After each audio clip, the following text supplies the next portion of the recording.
končana je sezona, Slovan ni na tistem mestu, kjer ste si vsi skupaj želeli. Kaj je bil problem, kaj je bilo tisto, da je Giblin Slovan šla na 10. mesto na koncu pristal v Ligi Telema? Ja, zagotovo sezona ni potekala po naših željah, niti lahko bi rekli, da celotna ekipa ni delovala kot eno.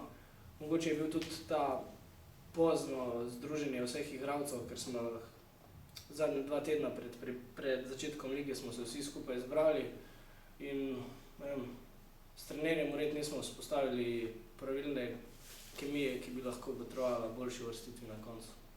Ampak ti pa si imel večjo vlogo kot v prejšnji sezoni, si zadovoljen z njo, pa z igro?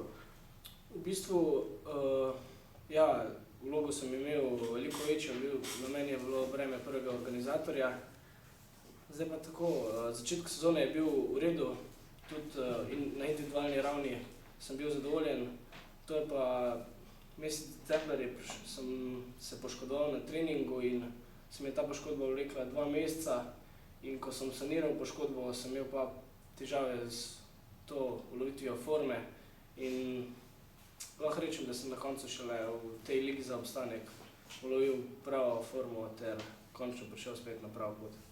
Koliko si potegnil iz tega, da si bil zraven tudi na Evropskem prvenstvu član kot najmlajši? Koliko si to poznal v tej klubski sezoni?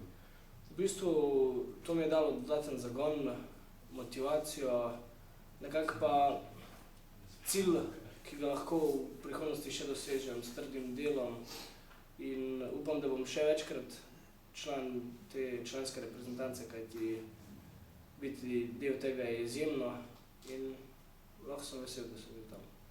V tej sezoni smo tudi uvedli nek naziv kola, najkoristnejši igralec do 20 let. Tudi ti si nekajkrat to postal. Kaj tak naziv pomeni za enega mladega igralca? Je neko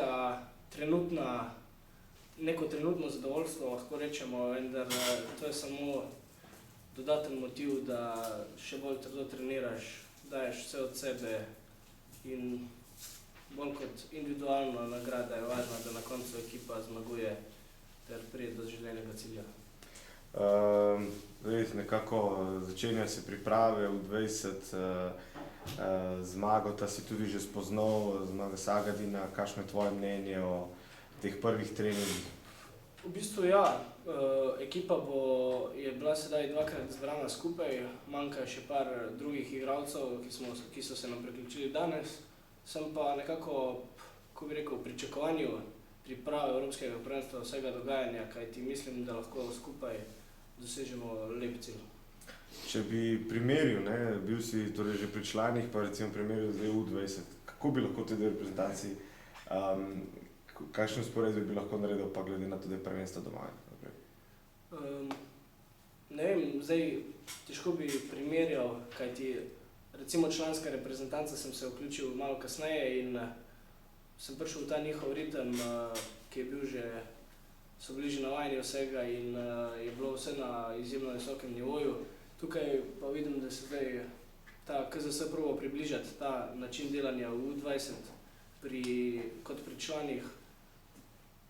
Lahko bi rekel, da je konec koncev se mi zdi, da bo tekom Evropskega in priprav dokaj podobno. Kako bi ti povabil gledalce v dvorane na Evropskem prvenstvu? Ja, najboljša reklama je, da dobro odigramo par pripravljalnih tekem,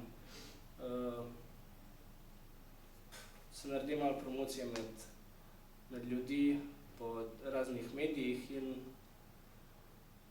na koncu bojo sami prišli od sebe, če bo šlo po naših notah. In kakšne načrte imate? Ja, to vsi vemo, da je načrt naj bi bil medalja, ampak zdi se mi, da je treba s tekme v tekmo, kajti na Evropskem prvenstvu lahko vsak preseneti vsakega in če bomo le skupaj stremeli k ciljem, bomo to dosegli. Koliko boš recimo pomagal z izkušnjami prav temi, ki si jih pridobil v Litvi? Misliš, da bo to zelo veliko ti pomagalo letos? Ja, zagotovo mi bo pomagalo, kajti bil sem del ekipe tam, sem videl, kako bi lahko rekli, je nekaj pritiska bilo na ekipi, na igralcev in upam, da bom lahko to delil na ostale igralce in da bomo vsi mirni ter samo čakali na priložnost. Ok, Luka, hvala.